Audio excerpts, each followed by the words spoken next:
আর ওই লোকটার নাম খুব শিগগিরই আমি আপনাকে বলে দেবো। Hello Rohan, hello hello Rohan.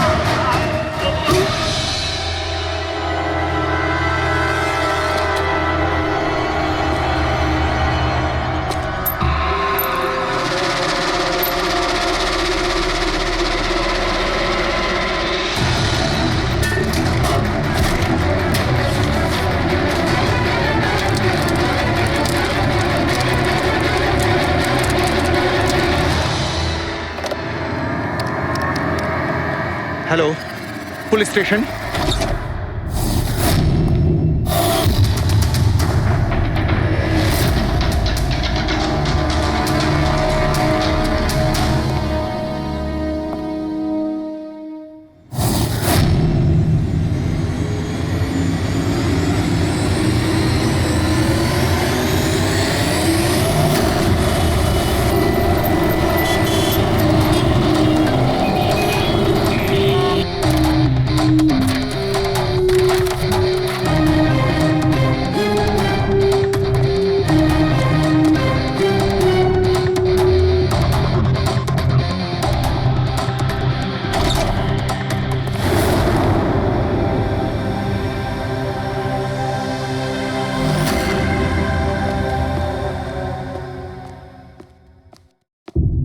Good afternoon doctor সালুকে। কি good afternoon. Please sorry, don't mind. আসলে যখনই কোনো নিরপরাধ লোকের খুন দেখি না, তখনই গুড আফটারনুন গুড মর্নিং এর উপর বিশ্বাসই চলে। তাই তো ডক্টর। ডক্টর কোনো পোক্ত প্রমাণ পেলেন? আপাতত এই ল্যাপটপের চার্জারটা তার, এটা দিয়েই শ্বাসরোধ করা হয়েছে এর। আর এর মৃত্যুর সময় হচ্ছে সকাল 9টা থেকে 9:30টার মধ্যে। আর হ্যাঁ, লাশের পাশে এই মোবাইলটা পাওয়া গেছে। হয়তো এটা আমাদের কোনো সাহায্য করবে। আর ওই বাকি প্রমাণগুলো যার ব্যাপারে ইন্সপেক্টর সমীর বলছিলেন? স্যার, স্যার রোহনের ডায়েরি এই দেখুন, পুরোটাই পুড়ে গেছে, ছাই হয়ে গেছে। তবে এই ডায়েরিটার সঙ্গে অনেক ডকুমেন্টসও ছিল, সেগুলোও পুড়ে গেছে। বুঝতেই পারছি না যে ওই ডকুমেন্টস এমন কি ছিল। নিশ্চয়ই এর মধ্যে এমন কিছু ছিল যার জন্য ওই খুনি প্রবলেমে পড়তো, তাই প্রমাণ জ্বালিয়ে দিয়েছে আর এই রোহনকেও মেরে দিয়েছে। স্যার, হ্যাঁ, এই হার্ড ডিস্কটা আমি এখানেই পেয়েছিলাম, ক্রাইম সিনে। আমি এটা একজন কম্পিউটার এক্সপার্টকে দেখিয়েছি। পুরোপুরি নষ্ট হয়ে গেছে, ডেটা রিকভার করা সম্ভবই নয়। খুনি প্রত্যেকটা প্রমাণকে খারাপ করে দিয়েছে। কোনো ব্যাপার না, কোথাও না কোথাও কিছু না কিছু প্রমাণ নিশ্চয়ই পাবো। পুরবি, স্যার। এই রোহনের ব্যাকগ্রাউন্ড চেক করেছো? হ্যাঁ স্যার, পুরো নাম রোহন কুমার। এ পুনেতে থাকে, এখানে মুম্বাইতে চাকরি করছিল, একাই থাকতো। আর এখানেই এই বাড়ি থেকেই কাজ করছিল। কি কাজ কি করতো? গোয়েন্দা ছিল। বড় বড় কোম্পানিতে যে লাখ লাখ টাকা জালিয়াতি হয় সেগুলোর তদন্ত করতো। তাহলে তো অনেক শত্রুই আছে এই রোহনের। হ্যাঁ দয়া, আর ওই অনেকগুলো শত্রুর থেকে আসল খুনিটা কে সেটা হয়তো তোমাকে এইটা বলবে। কি এটা ডক্টর? এটা চুম্বক। চুম্বক? এর মধ্যে একজন দৌড়বীরের ছবিও আছে, কিন্তু এই চুম্বক রোহনের বডির মধ্যে কি করছিল? আমার মনে হচ্ছে হয়তো এটা খুনির হবে। ওর পকেটে ছিল, এদিক ওদিক করতে গিয়ে হয়তো এটা পড়ে গেছে। তাহলে তো এটা আঙুলের ছাপ থাকবে। না, একটাও নেই। একটাও নেই।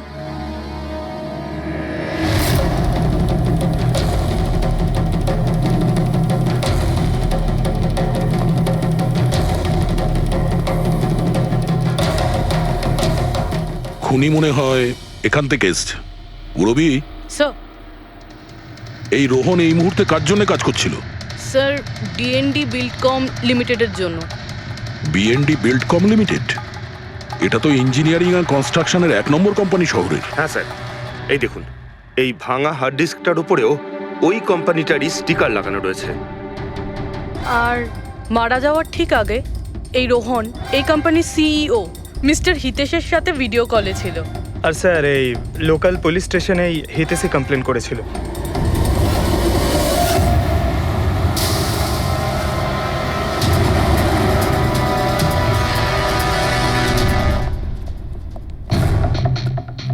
এটা কি এত বড় অফিসে শুধুমাত্র একজনই লোক ছিল নাকি? মনে হচ্ছে স্যার ইন্ডিয়ার ম্যাচ দেখার জন্য সবাই বাড়ি চলে গেছে। আচ্ছা, আজকে ইন্ডিয়ার ম্যাচ আছে। স্কোরটা কি হলো? কোহলি সেঞ্চুরি করতে যাচ্ছে। কি বলছেন স্যার? আপনি কি করে জানলেন? বাইরে ওয়াচম্যান কমেন্ট্রি শুনছিল। ও। ইনভেস্টিগেশন করতে এসছি, চোখ কান খোলা রাখতে হবে। স্যার, হিতেশের cabin. Mister Hitesh, hi, CID. Please বসুন। আমি আপনাদেরই অপেক্ষায় ছিলাম। শুরু থেকে বলুন সবকিছু। 6 মাস আগে আমি রোহনকে কাজে রাখি। গত 5 বছর ধরে আমাদের কোম্পানিতে যে লোকসান হচ্ছে তা আগে কখনো হয়নি। কি ধরনের ক্ষতি? লোকসানের লিস্ট তো বলে শেষ করা যাবে না। যে টেন্ডারগুলো আমাদের কোম্পানির পাওয়া উচিত ছিল সেগুলো হাত থেকে বেরিয়ে যাচ্ছিল। এই দেখুন, 1100 কোটির রিফাইন্ডিং কন্ট্রাক্ট, 37 কোটির রেলওয়ে কন্ট্রাক্ট, আর 800 কোটির পাওয়ার ট্রান্সমিশন কন্ট্রাক্ট। এটাও তো হতে পারে যে যে সমস্ত কোম্পানি এই কন্ট্রাক্টটা পেয়েছে ওরা আপনার থেকে কম কোট দিয়েছে। সেটাই তো আমি বলতে চাইছি স্যার। যদি অন্য অন্য কোম্পানি এই টেন্ডার পেতো তাহলে ব্যাপারটা অন্য ছিল, কিন্তু এই সমস্ত কন্ট্রাক্ট একটা মাত্র কোম্পানিই পেয়েছে। আর সবচেয়ে বড় কথা হলো তাদের অ্যামাউন্ট আমাদের দেওয়া অ্যামাউন্টের থেকে মাত্র 1000 টাকা কম। শুধুমাত্র 1000 টাকা কম? কোন কোম্পানি এটা? XPL infrastructure. XPL infrastructure. তাহলে আপনার মনে হচ্ছে যে আপনার কোম্পানিতে এমন কেউ বেইমান আছে যে স্যালারি আপনার থেকে নেয় কিন্তু কাজ এক্সপিএল এর জন্য করে? 100% কেউ না কেউ তো অবশ্যই আছে। আর রোহন ওই লোকটার খুব কাছাকাছি পৌঁছে গিয়েছিল। ওর লাস্ট ফোন কলে আমায় এটাও বলেছিল যে সেই বেইমান এস্টিমেটিং অ্যান্ড টেন্ডিং ডিপার্টমেন্টের লোক। আচ্ছা, এই ক্রাইম সিন থেকে আমরা এই ড্যামেজড হার্ড ডিস্কটা পেয়েছি। কি আছে এর ভেতরে? স্যার, এটা আমাদের কোম্পানির গত 5 বছরের CCTV footage, call logs, emails, আমাদের কোম্পানিতে কত এমপ্লয়িজ আছে, সমস্ত ইনফরমেশন এতে ছিল। তাহলে এর কপি নিশ্চয় আছে আপনার কাছে? আগে হ্যাঁ আছে। আমরা ওটা আমাদের সঙ্গে নিয়ে যাব। শিওর।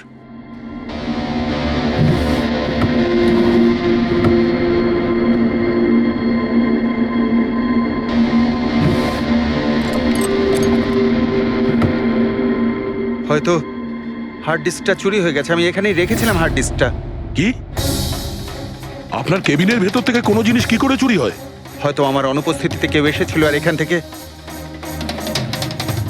কিন্তু আপনার অফিসে সিসিটিভি ক্যামেরা লাগানো নেই কেন? কখনো দরকারই পড়েনি স্যার।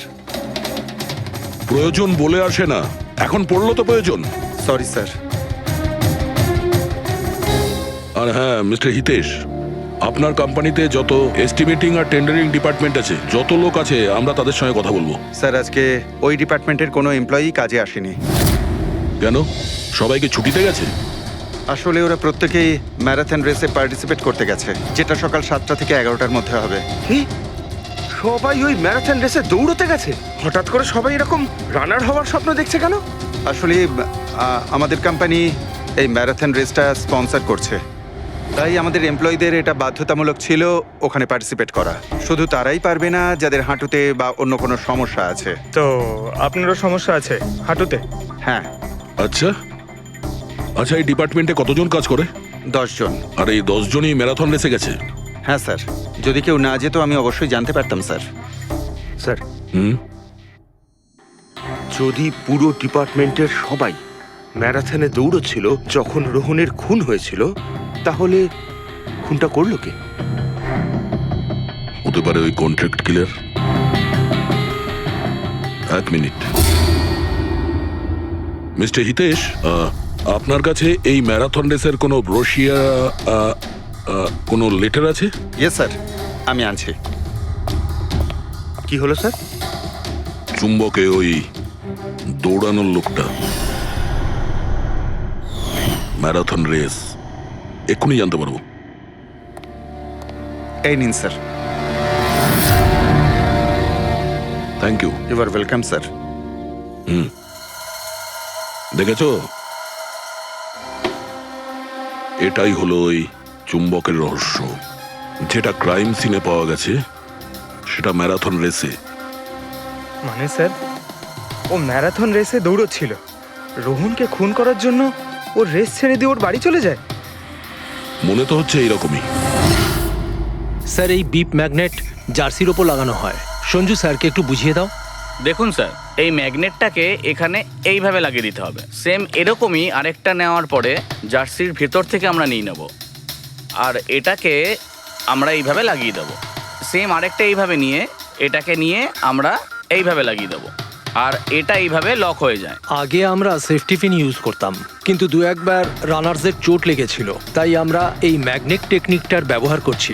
এই ম্যাগনেট আর রেসিং হুইপ আপনি সব প্রতিযোগীকেই দিয়েছিলেন? ইয়েস স্যার, সবাইকে জানিয়ে দেওয়া হয়েছিল, বলাও হয়েছিল রেস শেষ হয়ে যাওয়ার পরে সব ম্যাগনেটগুলোকে ফেরত দিয়ে দিতে। তাহলে কারা কারা এই ম্যাগনেট ফিরিয়ে দেয়নি?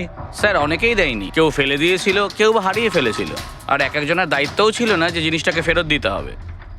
একটা কথা তো শিওর, কেউ রেস মাঝপথে ছেড়ে দিয়েছিল, গিয়ে খুন করে আবার ফিরে এসেছে। কিন্তু স্যার রেস তো অনেক লোকেই মাঝখানেই ছেড়ে দিয়েছিল, কিন্তু এটা কি করে জানা যাবে যে তাদের মধ্যে রোহনকে কে মেরেছে? ওই 10 জনের মধ্যেই কেউ হবে যারা ক্যান্টিন ডিপার্টমেন্ট আর এস্টিমেটিং ডিপার্টমেন্টে কাজ করছিল। কিন্তু স্যার ওই 10 জনের মধ্যে রেস মাঝপথ থেকে ছেড়ে দিয়েছিল, এটা কিভাবে জানতে পারবো? জানা যেতে পারে স্যার। কি করে? স্যার আমরা প্রত্যেকটা প্রতিযোগীর মাথায় গোপ্রো ক্যামেরা লাগিয়েছিলাম, আর সেটা থেকে জানা যেতে পারে কে মাঝপথে ছেড়ে দিয়েছিল। ওয়ান্ডারফুল।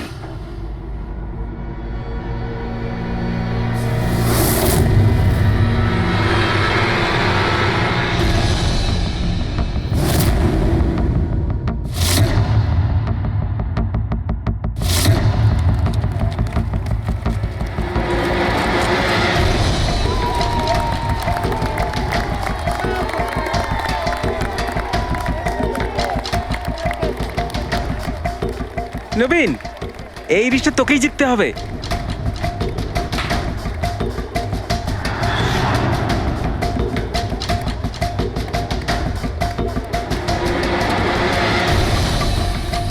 রান।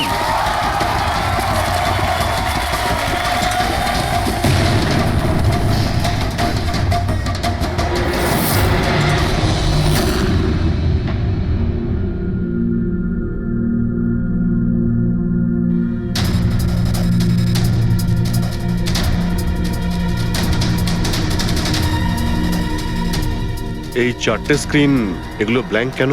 জানি না স্যার, আমরা তো সব ক্যামেরা চালু করে এদের দিয়েছিলাম, হয়তো ভুল করে এই 4 জন ক্যামেরা অফ করে ফেলেছিল। ভুল করে করেছে নাকি ইচ্ছে করে?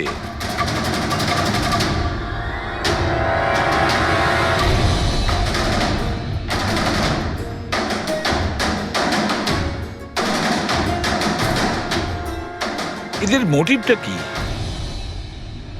বুঝে উঠতে পারছি না, এরা কি করতে চাইছিল। কি কুনাল, একটা ক্যামেরা ভাঙা, একটা ক্যামেরায় মাটি লেগে আছে, এই 4টে ক্যামেরা ব্ল্যাঙ্ক, সেটা কেন? জানি না স্যার। ওইসব জানি নাটা নিয়ে বললে হবে না। এই সব কটা ক্যামেরা 10-এ 10 আমার চাই। স্যার এই 3টে ক্যামেরা একদম ঠিক ছিল স্যার। এমপ্লয় 1, এমপ্লয় 2 আর এমপ্লয় 3। তার মানে এই 3টে ক্যামেরায় কোনো টেকনিক্যাল প্রবলেম ছিল না। কেউ ইচ্ছে করে ক্যামেরাগুলো বন্ধ করেছিল বা ভুল করেও করে থাকতে পারে, কিন্তু বলা যায় না। কিন্তু স্যার এই 4টে ক্যামেরারই ফুটেজ একদম ঠিকঠাক স্যার। এমপ্লয়ি 4, 5, 6, 7। তাহলে এবার যাই প্রবলেম ক্যামেরাতে। সবার আগে প্রবলেম ক্যামেরা ছিল এই নবীনের, যার লেন্স ক্র্যাক হয়ে গেছিল, হতে পারে দৌড়তে দৌড়তে পড়ে গেছিল।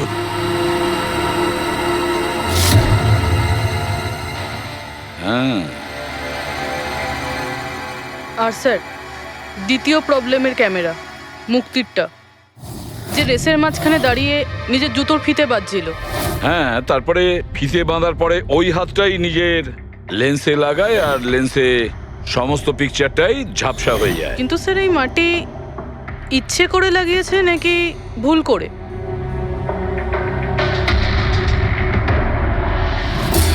আরে 10টা লোকের তো 10টা গোপ্রো ক্যামেরা থাকা উচিত, এখানে তো দেখছি 9টা। গৌরবের ক্যামেরাটা কি হলো, সেটা কোথায়? স্যার ওই ক্যামেরাটা হারিয়ে গেছে, গৌরব ওটা ফেরত দেয়নি। তাহলে স্যার এই গৌরবই খুনি, ওকে ধরে ফেলা উচিত। না পঙ্কজ, এইভাবে হয় না।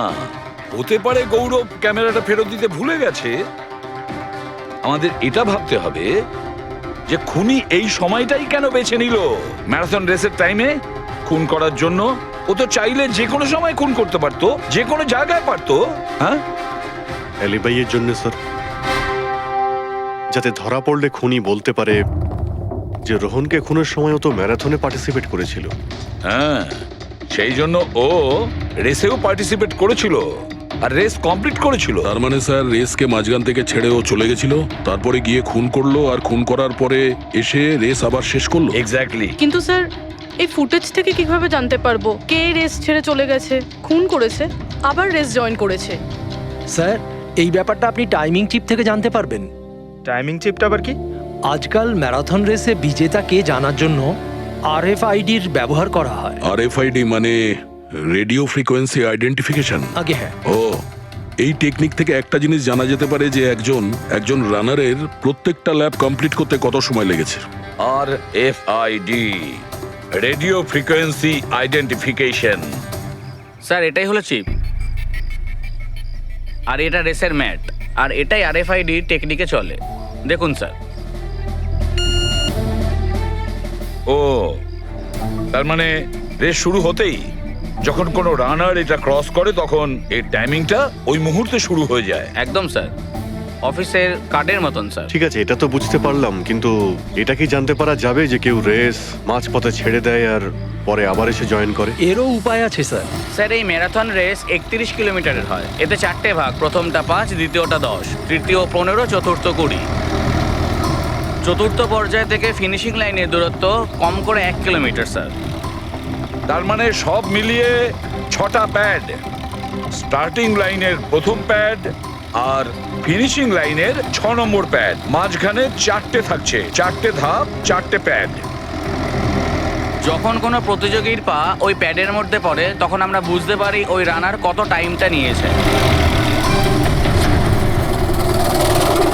তাহলে কে রেস মাঝপথে ছেড়েছিল আর কে ছেড়ে যায়নি এটা জানা গেলে এটাও জানা যাবে যে একটা ধাপ থেকে আরেকটা ধাপে যাওয়ার সময় কোন রানারের সব থেকে বেশি সময় লেগেছিল। সবকটারই টাইমিংটা চেক করতে হবে। জানা তো যাবে সে কে যে মাঝপথে রেস ছেড়ে আবার জয়েন করেছে। পুরবি,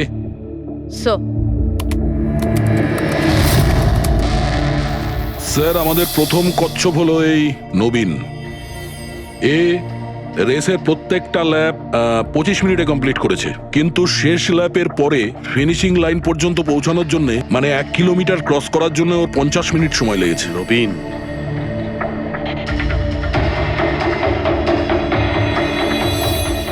আর স্যার এই মুক্তি, এর টাইম তো রেকর্ডই হয়নি। 15 থেকে 20 কিলোমিটারের মাঝের ধাপ।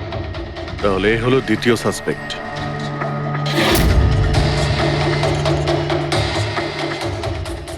মুক্তি। আর এবার এই গৌরব, এ তো 15 কিলোমিটারের ধাপই বের হতে পারেনি।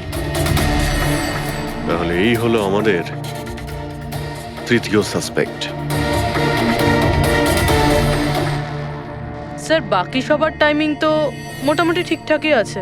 তার মানে এই খুন এই 3 জনের মধ্যেই কেউ করেছে, মুক্তি, নবীন আর গৌরবের মধ্যে। যদি নবীন খুন করে থাকে তাহলে সে রেস ছেড়েছে 20 কিলোমিটার আর ফিনিশিং লাইনের মাঝপথে। হেড্রিক, পঙ্কজ, বাইক নিয়ে যাও, এবার স্পিডে যাবে ওই রুটেই। আর খেয়াল করো যেখানে ওই 3 জন যেখানে রেস ছেড়েছে সেখান থেকে রোহনের বাড়ি কতটা দূরে আর কত সময় লাগতে।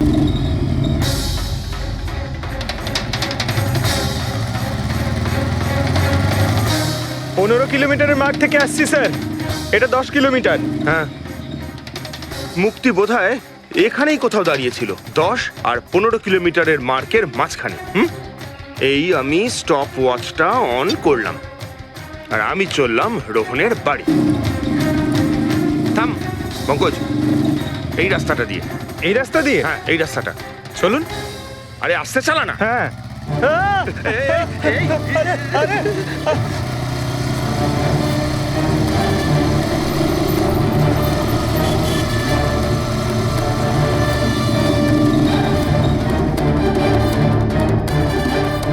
এই দেখুন রোহনের বাড়ি। মুক্তি নিশ্চয়ই রোহনের ঘরে পিছনের জানলা দিয়ে ঢুকেছিল।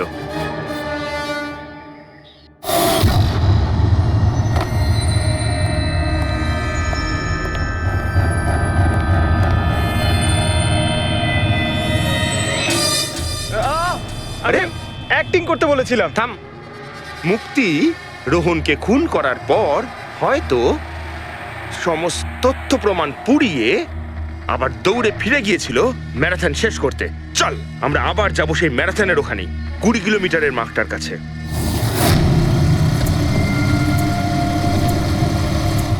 স্টপ ওয়াচের টাইম দেখে নিন স্যার। 26 মিনিট।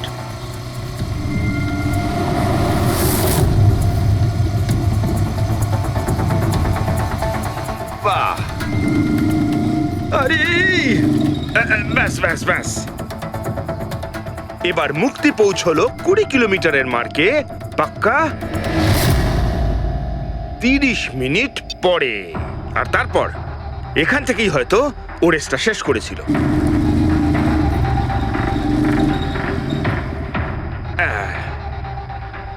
এবার শোন, গৌরব যদি খুন করে থাকে তাহলে ও রেসটা এখানেই ছেড়েছিল 10 আর 15 কিলোমিটার মার্কের মাঝামাঝি। এই আমি স্টপ ওয়াচ অন করলাম। এবার যাব আমরা রোহনের বাড়ি। চলো। চল।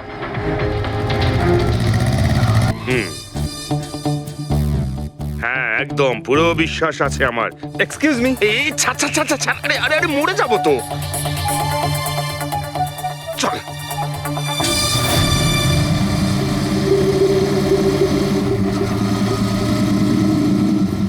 ব্যাস। একটু দাঁড়ান, আমি বুঝতে পেরেছি। আমি বলছি, এই গৌরব রোহনের বাড়ি থেকে 15 থেকে 20 কিলোমিটার দূরে রেসে আবার জয়েন করেছিল, তাই না? শাবাশ। হ্যাঁ। আমার সাথে থেকে থেকে তোরও তো বুদ্ধি খুলে গেছে। আর এই সব কিছু করতে গৌরবের টাইম লেগেছিল পুরো 27 মিনিট। এবার দেখা যাক নবীনের কত লেগেছিল। এবার যদি নবীন খুন করে থাকে তাহলে ও নিশ্চয়ই এখান থেকে গেছিল, যেখানে ও পড়ে গেছিল। এই আমি স্টপ ওয়াচ অন করলাম। এবার যাওয়া যাক রোহনের বাড়ি। চল। চলুন স্যার। ওকে। পঙ্কজ, 3 জন রোহনের সাথে এরকমই কিছু করেছিল। ব্যাস। রোহনকে খুন করে নবীন এইখানে এসে পৌঁছেছিল ফিনিশিং লাইনের সামনে, যেখানে ও ক্যামেরাটা দ্বিতীয়বারের জন্য সরিয়েছিল। আর এই সব কিছু করতে ওর লেগেছিল হয়তো 48 মিনিট। স্যার, জানতে পেরেছি 3 জনের কত সময় লেগেছিল। আচ্ছা, তাহলে বলো মুক্তির কত সময় লেগেছিল? মুক্তির লেগেছিল 30 মিনিট। আর টাইমিং চিপ অনুযায়ী 39 মিনিট লেট ছিল। আর গৌরব? গৌরবের 27 মিনিট। আরও ম্যারাথন রেস থেকে নিখোঁজ ছিল 24 মিনিটের জন্য। নবীনের লেগেছিল 48 মিনিট রোহনের বাড়ি গিয়ে ওকে খুন করে ফিরে আসতে। আর টাইমিং চিপ অনুযায়ী এই নবীন 50 মিনিট লেট ছিল। হ্যাঁ, আমাদের খুনি এই 3 জনের মধ্যেই কেউ হবে, নবীন, গৌরব আর মুক্তির মধ্যে। মিস্টার নবীন, একটা কথা বলুন। এই রেসে আপনি প্রত্যেকটা ল্যাপ 25 মিনিটে কমপ্লিট করেছেন, কিন্তু ফিনিশিং লাইনের আগে ওই 1 কিলোমিটার যেতে আপনার 50 মিনিট সময় লেগেছিল। কেন? স্যার, ওই 20 কিলোমিটার পুরো করার পর আমি নিচে পড়ে গেছিলাম। আর স্যার, ওই আমার পায়ে চোট লেগেছিল আর ক্যামেরাটাও ভেঙে যায়। স্যার, লাস্টের 1 কিলোমিটার আমি কতটা কষ্টে পুরো করেছি স্যার আমিই জানি সেটা। এই আঘাতটা কোথায় লেগেছে আপনার? স্যার, এইখানে দেখুন স্যার। পট্টিটা খোলো। হ্যাঁ, এইটা।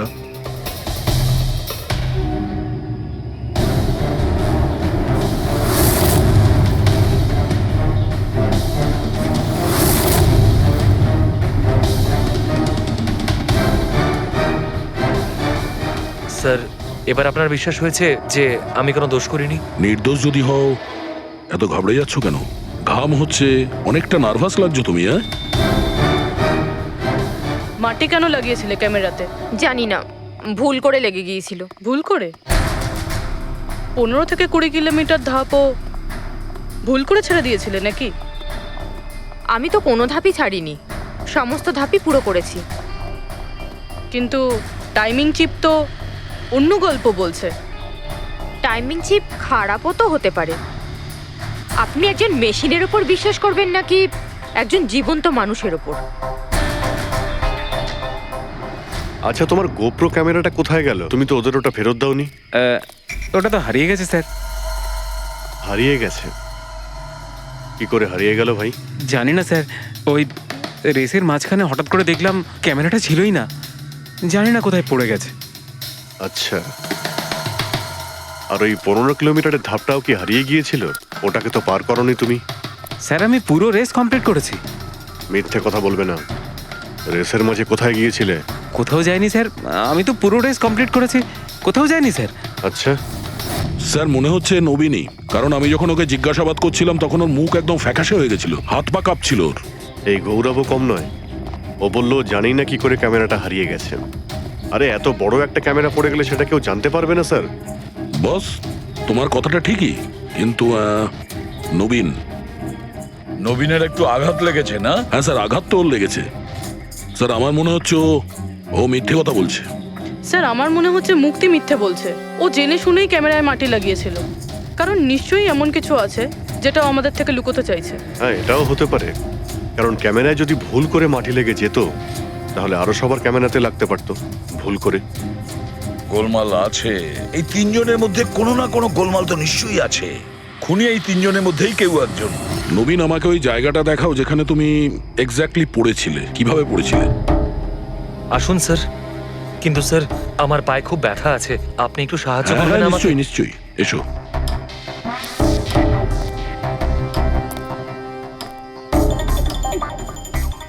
স্যার আমি এখনো বলছি আপনাকে, আপনি নিজের টাইম ওয়েস্ট করছেন।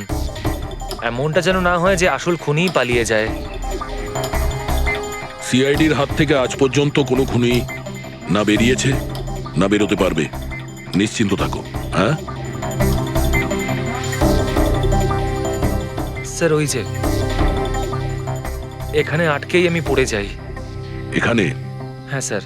স্যার পড়ে যেতেই আমার ক্যামেরাটাও ভেঙে যায়। আচ্ছা। তারপর আমি ক্যামেরাটা আবার লাগালাম, তারপর রেস স্টার্ট করলাম। প্রচুর ব্যথা নিয়ে তুমি এই রেসটা ফিনিশ করেছো। হ্যাঁ স্যার, এখনো খুব ব্যথা। তুমি পড়েছিলে এইখানে, এই জায়গাটায়? হ্যাঁ স্যার, খুব ক্লান্ত হয়ে গেছিলাম তো, তাই খেয়াল করিনি আর পা আটকে নিচে পড়ে যাই। আচ্ছা, রেস ফিনিশ করার আগে তুমি দ্বিতীয়বার ওই ক্যামেরাটাকে সরিয়ে দিয়েছিলে কেন? আচ্ছা, ওটা তো স্যার খুব গরম লাগছিল তো, তাই মুখটা ধোয়ার জন্য আমি ক্যামেরাটা খুলে ফেলেছিলাম। কিন্তু কিছুক্ষণ পরেই আমি আবার ক্যামেরাটা লাগিয়ে নিই। রেস তো আমি তারপরেই কমপ্লিট করেছিলাম। হ্যাঁ ঠিক আছে, চলো। স্যার কিছু তো বলুন, আমরা যাচ্ছি কোথায় আসলে? তোমার হারিয়ে যাওয়া ক্যামেরা খুঁজতে। স্যার কিন্তু এত বড় জায়গাতে আমরা খুঁজবো কি করে ওই ক্যামেরাটা? প্রত্যেক ক্যামেরাতে একটা চিপ লাগানো আছে, আর এই ম্যাপ বলছে তোমার ক্যামেরা এইদিকেই আছে। চলে এসো। ম্যাম, আমি সত্যি কথাই বলছি। সত্যি তো এটাই, তুমি 10-15 কিলোমিটারের মাঝে রেস ছেড়ে দিয়েছিলে, আর তারপরে রোহনকে মেরে দিয়ে এখানে চলে এলে, এই 20 কিলোমিটারের মার্কে চলে এলে। কারণ তুমি তো জানতে এখান থেকে তোমাকে কোনো খেলোয়াড় দেখতে পাবে না। সব খেলোয়াড়রা তো তখন পিছনে। সব মিথ্যে। আপনি আমার কথা বিশ্বাস কেন করছেন না?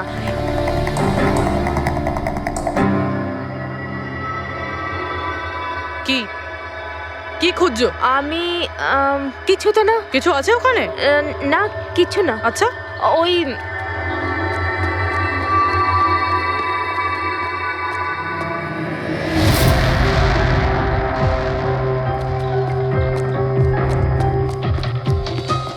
ও তো তুমি সাইকেলে করে গিয়েছিলে রোহনকে খুন করতে? আমি সত্যিই জানি না যে এই সাইকেলটা কার। তাই এক্ষুনি সব জানা যাবে যখন তোমার আঙুলের ছাপ এই সাইকেলে পাওয়া যাবে। হ্যাঁ ম্যাম, প্লিজ। হ্যাঁ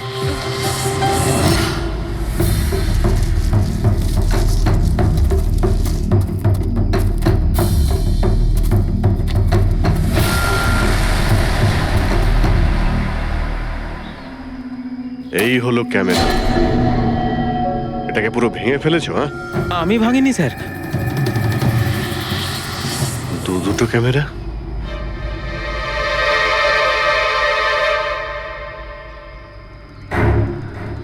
এই ক্যামেরাটা আবার কার?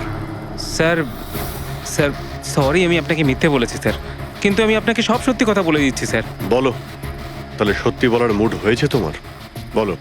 আসলে আমি এই জঙ্গলে না ড্রাগস নিতে এসেছিলাম, ওই গায়ের জোর বানানোর ড্রাগস, যাতে আমার গায়ে শক্তি আসে আর আমি জোরে দৌড়ে এই রেসটা জিতে যেতে পারি। সেই জন্যই আমি ক্যামেরাটা ভেঙে দিয়েছিলাম। খুব ভালো মজা করো তুমি। জোরে দৌড়ানো ড্রাগ নিয়েছিলে ম্যারাথনে, যেখানে অনেকক্ষণ দৌড়তে হয় আস্তে আস্তে, সেখানে জোরে দৌড়ানো ড্রাগের দরকার ছিল। মজা করছো? হ্যাঁ, এটা কার ক্যামেরা? আমি জানি না স্যার। কোনো ব্যাপার না, সব জানতে পেরে যাব। আমি অপরাধ করেছি, কিন্তু ওটা নয় যেটা আপনি ভাবছেন। আমি রোহনকে মারিনি। আমার দোষ শুধু এটুকুই যে আমি এই রেসটা জেতার জন্য একটু চালাকি করেছিলাম। বুঝলাম না, কি করেছো তুমি? আমি জানতাম না যে টাইমিং চিপ প্রত্যেক ধাপে রানারের টাইম নোট করবে। আমি ভেবেছিলাম শুধু রেসের প্রথমে আর শেষে টাইম ক্যালকুলেট হবে, আর তাই 10 কিলোমিটার পর্যন্ত এসে ক্যামেরায় মাটি লাগিয়ে দিয়েছিলাম আর ওখান থেকে সাইকেল নিয়েছিলাম।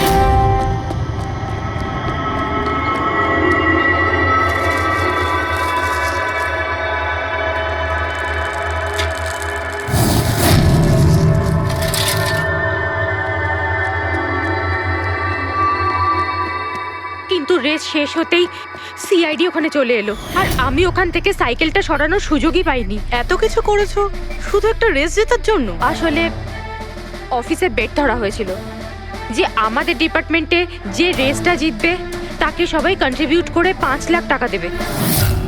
আমার টাকার খুব দরকার ছিল, তাই আমি... এটা দীপ্তির ক্যামেরা। এই দুটো ক্যামেরা তোমরা কেন ভেঙেছিলে? স্যার আসলে আমরা এই রেসে এসেছিলাম যাতে একে অপরের সাথে সময় কাটাতে পারি, কিন্তু তারপরে খেয়াল হলো যে আমাদের প্রেমের কথাবার্তা সব ওই গোপ্রোতে রেকর্ড হচ্ছে স্যার। কখন থেকে ফলো করছে। শোন না, তোকে খুব সুন্দর লাগছে। দাঁত ছাড়ো তো। কি হলো? গোপ্রোতে সব রেকর্ড হচ্ছে। ও গড, এখন কি করব? হ্যাঁ, একটা কাজ করা যাক, চল আমার সঙ্গে। হ্যাঁ,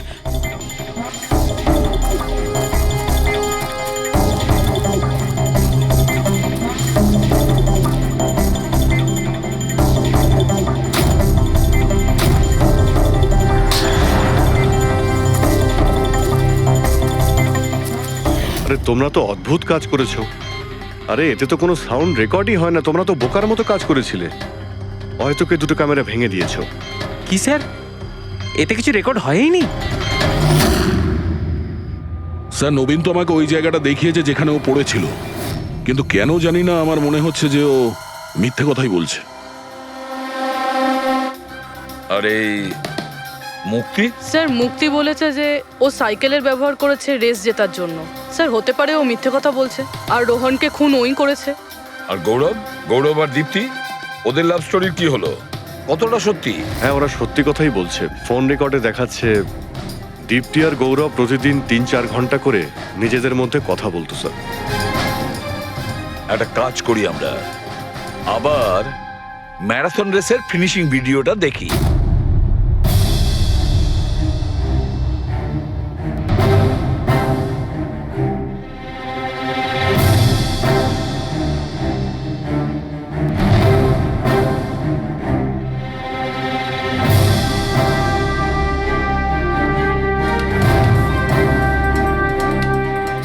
তার মানে গৌরবের ঠিক পরেই এই দীপ্তি ঢুকেছিল।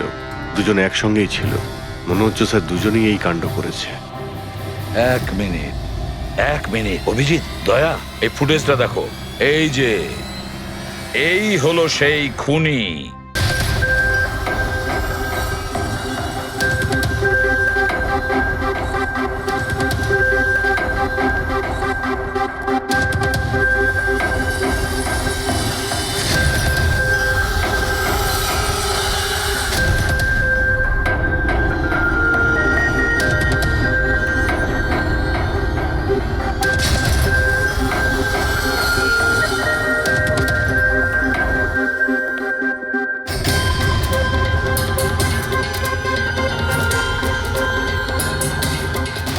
স্যার আমাদের এখানে কেন ডাকা হয়েছে? খুনির নাম বলবার জন্য।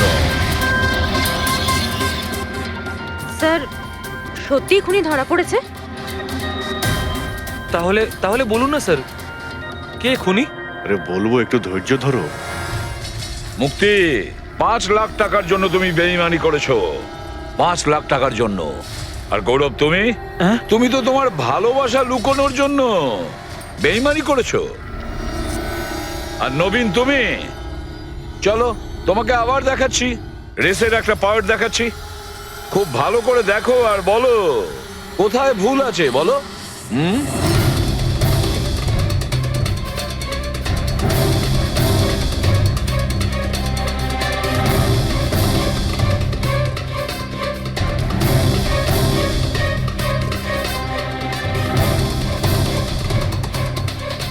কিছুই তো নেই স্যার, সবই তো ঠিকই আছে। কোনো প্রবলেম নেই।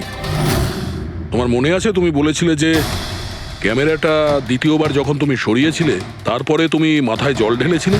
ওটা তো স্যার খুব গরম লাগছিল, তো তাই মুখটা ধোয়ার জন্য আমি ক্যামেরাটা খুলে ফেলেছিলাম।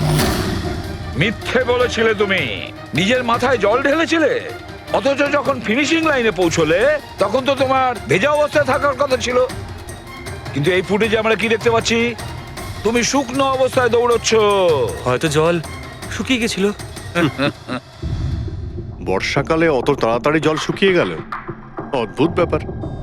তাহলে নবীন, তোমাকে আরো একটা ফুটেজ দেখাই, এই গল্পের শেষ অংশ। বলো, এটা দেখে তোমার কি মনে হচ্ছে?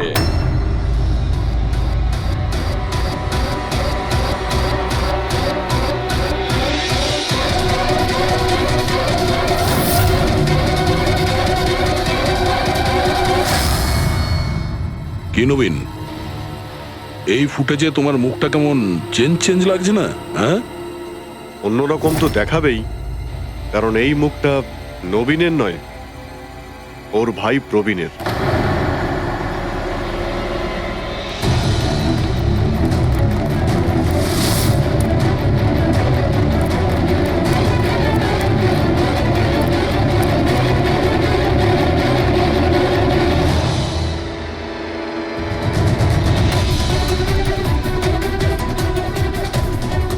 খুব বড় প্ল্যান বানিয়েছিলে তুমি, দারুণ মাথা খাটিয়েছিলে তুমি।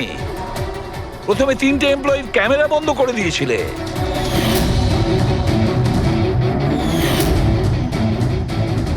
আর তারপরে নিজের গোপ্রো ক্যামেরা নিচে ফেলে দিয়েছিলে যাতে লেন্সটা ভেঙে যায়।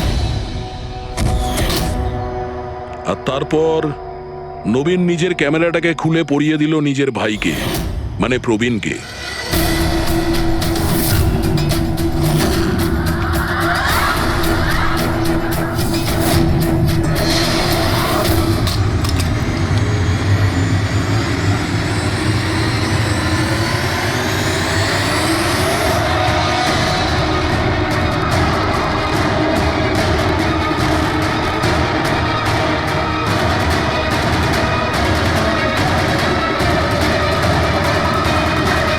এই ক্যামেরা বদল করার সময় খুব একটা সময় ছিল না, তাই হতে পারে ওই টি শার্টে যখন কাগজটা লাগাচ্ছিল তখন সমস্ত ম্যাগনেটগুলো লাগায়নি, কিছু ম্যাগনেট নবীন নিজের পকেটে ভরে নিয়ে গেছিল।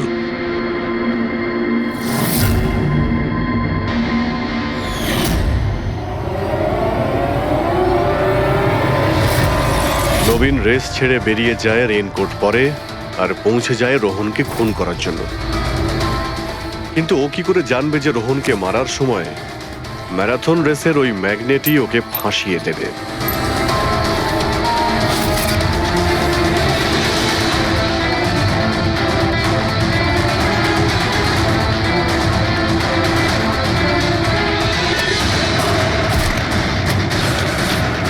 তারপর তুমি পুরো প্রমাণ নষ্ট করলে আর আবার এসে রেসে জয়েন করলে। ইচ্ছে করে নিজের পায়ে তুমি চোট লাগালে যাতে আমরা বিশ্বাস করি যে আঘাতটা সত্যি। আর তারপরে তুমি রেসটা ফিনিশ করো। তাহলে বলো। হ্যাঁ স্যার, আমি খুন করেছি রোহনকে। একদম একদম পারফেক্ট প্ল্যান ছিল, কিন্তু আমি কি করে জানবো যে আপনারা আমার থেকেও অনেক বুদ্ধিমান? প্রত্যেক অপরাধী এই ভুলটাই করে, কারণ তার মনে হয় যে সে আইনের চোখে ফাঁকি দিয়ে দেবে। এবারে বলো, ওকে কেন খুন করলে? তাড়াতাড়ি বলো। বিএনডি বিল্ডকনে হওয়া প্রত্যেকটা গন্ডগোলের পেছনে আমিই ছিলাম। আমার জন্যই প্রত্যেকটা টেন্ডার কোম্পানির হাতছাড়া হলো। আর আমি যদি রোহনকে না মারতাম তাহলে ও আমার সমস্ত রহস্য খুলে দিত। তাই আমি লজ্জা লাগার কথা তোমার। যে থালায় খেয়েছো ওই থালায় ফুটো করেছো। আর সেই পাপ লুকোনোর জন্য তুমি রোহনকে খুন করে দিয়েছো। আইন তোমাকে কঠোরতম শাস্তি দেবে। আশা করি ততদিনে ফাঁসির অর্ডার এসে যাবে। নিয়ে যাও এদের।